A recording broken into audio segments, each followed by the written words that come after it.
Olha, dizem, e aí a gente vai tratar desse assunto hoje aqui, que existe uma pandemia do ponto de vista mental. Os processos emocionais pós-Covid. É o assunto da nossa entrevista hoje com o psicoterapeuta, especialista em reprogramação mental, por hipnose também, clínica, e também especialista no tratamento da dor músculo-esquelética, o Dr. André Rógeres. Bom dia, doutor André. Bom dia, Diógenes. Bom dia a todos da Jovem Pan. Obrigado pelo convite. Por que é que o senhor fala que existe uma pandemia emocional? Vamos lá. Diógenes, fazendo um apanhado histórico rapidamente, a pandemia começou em dezembro de 2019 e nós até então estávamos vivendo a nossa vida, entre aspas, o normal. De repente, nós fomos pegos com algo totalmente diferente, em que nem a equipe sanitária, nenhuma equipe médica sabia do que se tratava, nem sabia o que fazer. E daí foram começando a aparecer os casos de óbito. Nesses casos de óbito começou a aparecer medo. E esse medo gera ansiedade, gera tensão, que gera mais medo, passa para o corpo, psicossomatiza, como a gente fala, e gera diversos processos, não só mental, emocional, mas como físico. Nós estamos, sobretudo, principalmente quando tivemos a cepa Delta e Gama, que foram as cepas mais agressivas. Ali em 2020, né, doutor? Isso. Amazonas, né? A indiana, nós entramos quase que em colapso. As pessoas me ligavam: eu preciso marcar uma consulta, mas eu não tenho coragem de sair de casa. Você pode vir até mim? Quer dizer, houveram várias situações complicadas nesse sentido. O que resta, e eu digo resta no bom sentido, após a pandemia, que está virando uma endemia é o que a gente tem no dia a dia. Aquela doença combatida sazonalmente, todos os anos, como outras doenças que nós temos no nosso calendário, vamos dizer assim. Exatamente. Né? Então, ela está virando isso a partir da cepa Ômicron. Mas aí existe silenciosamente por trás disso pessoas que perderam entes queridos. Você pode virar para a esquerda ou para a direita e perguntar, vai ter alguém que sabe de alguém que perdeu ou que ficou internado. Todo mundo tem uma história para contar. Que precisou ser entubado e extubado ou não, né? Pessoas que passaram por esse estresse de ficar em hospital aguardando o familiar. Pessoas que infelizmente tiveram que sepultar seus familiares sem sequer poder entrar no cemitério. Enfim, tudo isso causa transtorno de pânico, transtorno depressivo, ansiedade generalizada. Isso pode causar. Para você ter ideia, o aumento da procura por psicoterapia, terapias em geral, aumentou muito, e a gente tem que ainda ter o cuidado redobrado, até como você disse antes no começo do programa. Por que não essa coisa de lavar as mãos, essa coisa de máscara, etc. Então, existe um rol de doenças emocionais que passam para o corpo físico, que chega pra gente praticamente todo dia. Uma dor que, eu tô com a dor na coluna, assim, assado. Quando a gente vai ver a causa, a perda de alguém, emocional, enfim. E aí eu pergunto ao senhor, como o senhor bem citou aí, esses medos, né, que afloraram, tanto de morrer, de perder alguém, também apareceu uma fobia social. Muitas pessoas depois disso ficaram com medo até, ou sem querer sair de casa, né? Na medicina tradicional, eu vou ao médico se eu tenho, por exemplo, uma dor no estômago e vou lá fazer um exame, usar alguma medicação. Para esses tipos de distúrbios e de problemas, que podem até se usar, acredito em alguns casos, medicações, mas seria essa medicina mais integrada, que além da medicação, ela vai olhar o todo, o corpo, não só o corpo, mas também a mente, né, o espírito, como é que ela funciona, como é que ela trabalha todo esse conjunto. Veja só, a terapia integrativa, como o próprio nome diz, é integrar várias técnicas, e o profissional da terapia integrativa, ele tem que olhar para o paciente como todo, e não só a dor do ombro, não só a gastrite, tem que ver o todo. O paciente chega com a gastrite, vamos ver, você está tendo muita raiva, você está, enfim... Está estressado. Está estressado, enfim. Então, tem que se olhar o paciente como todo. Então, a terapia integrativa, ela tem essa função, não afastada a função mística, esotérica, a questão científica, como a hipnose clínica, de entrar do paciente de uma forma mais científica possível para resolver todos os problemas, buscando sempre a causa. Não adianta ir na farmácia e tomar um comprimido por conta própria, porque aquela dor de cabeça ela vai passar naquele momento, mas ela volta. Doutor André, pelo que o senhor está falando, trata-se de conhecer o paciente como um todo, e esse diagnóstico não é um diagnóstico rápido, é um diagnóstico demorado. Sim. Eu queria saber dessa questão do tempo. Por quê? Por exemplo, na psicologia, uma terapia na psicologia, ela demora anos, né? Demora muito. Às vezes até as pessoas nem concluem todo o processo. No caso dessa psicoterapia, desse trabalho integrativo, quanto tempo a pessoa tem um diagnóstico preciso do problema? Diógenes, eu posso falar por mim, pela minha experiência, para termos uma ideia, a primeira sessão de avaliação comigo dura em torno de 2 horas.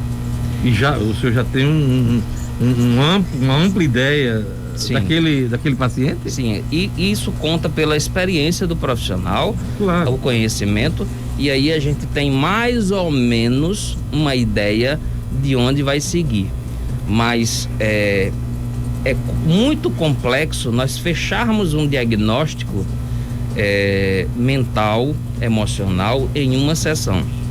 Mas ainda assim nós colocamos esse tempo para que a gente consiga chegar o mais perto possível e já começar a tratar. Não é algo mágico, né? A psicologia vai depender, a psicanálise vai depender, cada caso é um caso, a gente tem que olhar com calma, mas a complexidade, mas em regra a abordagem é mais rápida. O senhor falou aqui sobre a hipnose, né? O senhor citou aqui. Sim. E em que tipos de fobias ou de doenças, distúrbios, ela pode ser aplicada? E para que tipo de pessoas? E antes de tudo, explique o que é a hipnose clínica. Por quê? Porque tem muito mito em torno dessa ideia, dessa história toda, até preconceito em relação a isso. Eu queria que você explicasse a hipnose clínica. Vamos lá. Vou começar pelo fim. Diógenes, eu vou falar para você o que não é hipnose. Hipnose não é perda de consciência. Hipnose não é dormir. Não existe possibilidade da hipnose mais profunda que seja de o paciente perder a consciência, do paciente dormir, do paciente esquecer, né? Hipnose não tem nenhuma ligação com religião alguma. Hipnose é uma ciência. Então, hipnose nada mais é do que levar o indivíduo a um estado de alterado de consciência, de hiperconcentração. É tanto que a maioria dos casos em que eu faço hipnose, faço de olhos abertos. Quando a gente pede para fechar o olho, é só para aumentar a concentração na audição.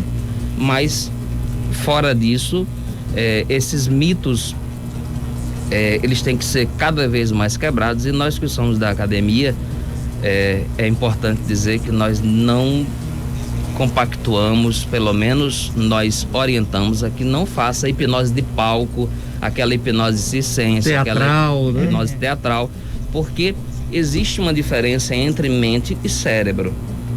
O cérebro é palpável, você pode tocar, a mente não. Sentimentos, emoções, vibrações desde a vida intrauterina. Isso é muito sério.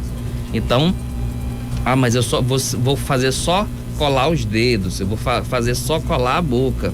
Ok, isso está mexendo com a mente. A hipnose trabalha com a mente. E aí a mente tem a subdivisão entre consciente, subconsciente e inconsciente. A hipnose trabalha no nível inconsciente, que é o nível mais profundo. Então, pode desencadear problemas anos depois, meses depois, etc. A pergunta de Patrícia, eu perguntei o que é a hipnose clínica, o senhor explicou, mas ela perguntou como é que isso se encaixa no trabalho, né? Então, que tipos de doenças, como você pode usar a hipnose para tratar, e se existe um perfil de pessoa que possa se submeter a uma hipnose? Patrícia, em regra, qualquer demanda clínica, nós podemos utilizar a hipnose, inclusive dentro do centro cirúrgico, fazendo anestesia por hipnose. Aliás, era assim antes, quando você não tinha os químicos. Antigamente a medicina, as cirurgias eram feitas a partir também de hipnose, né, doutor? Sim. Aqui na Faculdade de Odontologia, o professor Diniz, ele introduziu aqui as cirurgias dentárias e extrações de dentes sem a menor quantidade de sangue, com a menor quantidade de sangue e sem dor alguma. Isso a gente ainda faz hoje com técnicas mais aprimoradas em consultórios dentários, e quando o paciente é alérgico a algum tipo de anestesia geral ou alguma anestesia local, a gente faz em loco. Então, em tese, mas vamos dar um exemplo. Eu acho que o que Patrícia quer é um exemplo comum aí do uso da hipnose nesse trabalho terapêutico. Olha, um uso comum, a gente utiliza a nomenclatura de reprogramação mental, mas na verdade é ressignificação mental e emocional. Dar um significado diferente àquele acontecido negativo, né? Dar um significado diferente, um significado positivo, no mínimo neutro. Por exemplo, a perda de uma pessoa, por exemplo, uma fobia, síndrome do pânico, uma depressão. Então é muito complexo, e nós ressignificamos, reprogramamos a mente inconsciente. Só é possível com técnicas que abordem a parte do inconsciente. A hipnose é uma delas, se não a principal, e aí a gente chega lá e reprograma, ressignifica. Eu tive um acidente de carro, por exemplo, ficou um trauma, e é o que é muito comum, que existe hoje na Covid, transtorno de estresse pós-trauma. Então eu chego no lugar, quero logo o álcool, quero logo a máscara, não chegue perto de mim, aquela coisa. Hoje já está menos. Isso chama-se transtorno de estresse pós-trauma. O transtorno de estresse pós-trauma, seja ele em qual situação for, ele tem a sua resolução rápida com a hipnose. Tem uma pergunta do ouvinte, Fernanda Araújo. Sim, Regiane Figueiredo, maravilhosa, ela perguntou o seguinte: doutor André, como posso estar informada com tudo que está acontecendo, né? Guerra, um monte de coisa, Covid, final de pandemia, e ter um sono reparador sem nervosismo e pesadelos? É um negócio bem difícil, mas blindar, né? Tentar se blindar das... Abraço, Regiane. Então, 70% das queixas que chegam para mim, junto a outros quadros, é o quadro de insônia. E o quadro de insônia, ele é multifacetado. Ou você não consegue entrar no sono, ou durante a madrugada você acorda várias vezes. O mais comum é, você não consegue entrar no sono se não for com a ajuda de algum indutor de sono, com alguma medicação. E aí parece que você não dormiu durante a noite, você acorda cansado, mais cansado do que foi dormir. Isso é muito comum, né? Então o excesso de pressão do dia a dia entra, o estresse como um todo entra na insônia, e a gente pode tratar sim com a hipnose e com outras técnicas, a medicina chinesa, a acupuntura, tratar para equilibrar, para que o paciente tenha um sono reparador. Não adianta qualquer sono, tem que ser um sono REM, um sono reparador. O senhor falou aí muito na questão pós-Covid, a questão do estresse, mas eu queria que o senhor falasse um pouco também da dor muscular, porque quando a gente sente dor, o nosso organismo está gritando, alguma coisa não está funcionando bem. Antigamente, quando os cirurgiões operavam, a dor era importante para que o paciente continuasse vivo lá na mesa de cirurgia, mas isso foi de um outro tempo. Sentir dor é sentir que algo não está funcionando bem no organismo da gente. No caso da terapia integrativa, essa que o senhor se dedica, como tratar dor muscular, esquelética? Veja só, a grande demanda que eu tenho é pela quiropraxia. São aqueles que promovem aqueles famosos estalados na coluna. Dor existem de várias formas, e como você falou, é sempre um alerta que alguma coisa está errada, né? Aquela dor que é causada por um impacto, por um acidente, é um tipo de dor. Aquela dor que aparece com o tempo, como uma capsulite adesiva, um congelamento do ombro, uma dor geralmente cervical, nessa área dor de cabeça, né? A pessoa que não tem coluna, frequência de dor de cabeça começa a ter dor de cabeça, alguma coisa está funcionando errado. A primeira coisa, médico, de preferência especialista neurologista, para ver os exames, para ver tudo. Não encontrou nada. A dor, nós temos mais de 100 tipos de dor de cabeça, de cefaleias, vamos dizer. E aí é importante identificar, e a principal que nós temos hoje nesse estresse todo é a cefaleia ou enxaqueca tensional. Ela começa na nuca e pode correr até o olho de um lado da cabeça, a gente chama de hemicrania, de um lado, e o que a gente vê na prática são pessoas comprando medicações relaxantes, alguma coisa flex, para relaxar o músculo, flex. Seria isso? E eu tenho pacientes tomando 7 comprimidos flex por dia, e não vai resolver, como não resolve, a paciente está em tratamento. Então é mais ou menos por esse caminho. É isso aí. Infelizmente nosso tempo está acabando, a conversa está boa. Tem mais alguma pergunta? Tem alguma pergunta? Não, era para fechar, para ele fechar isso com.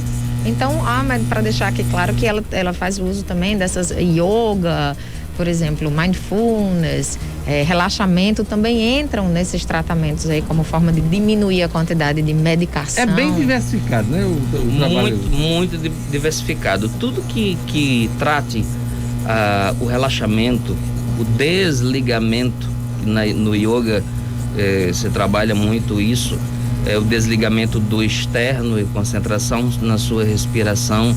Isso causa um relaxamento, e práticas que ajudem cada vez mais tanto o emocional quanto o físico. Existem coisas que estão profundamente em nível inconsciente e só com reprogramação, tá? Mas voltando um pouco, em se falando de pandemia emocional, a pandemia emocional é a pandemia do estresse, e ela é silenciosa e ela mata muito mais. Isso, né? Então, sempre buscar o seu médico de preferência, né? O médico psiquiatra, o médico neurologista, um especialista, né? O especialista da área em que você está sentindo isso ou aquilo, e pode ser avaliado pelo terapeuta integrativo também de uma forma mais ampla.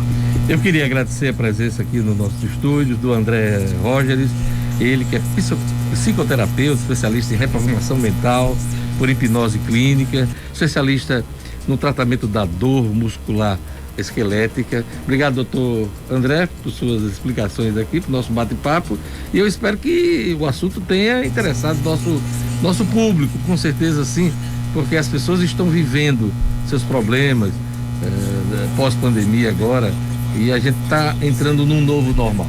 E a gente precisa encontrar ajuda para resolver as questões. Obrigado, doutor André. Obrigado, Diógenes, Patrícia, Fernanda, todos da Jovem Pan. Obrigado, Fernandinha. Obrigado, Patrícia. Amanhã estaremos de volta com o Jornal da Manhã.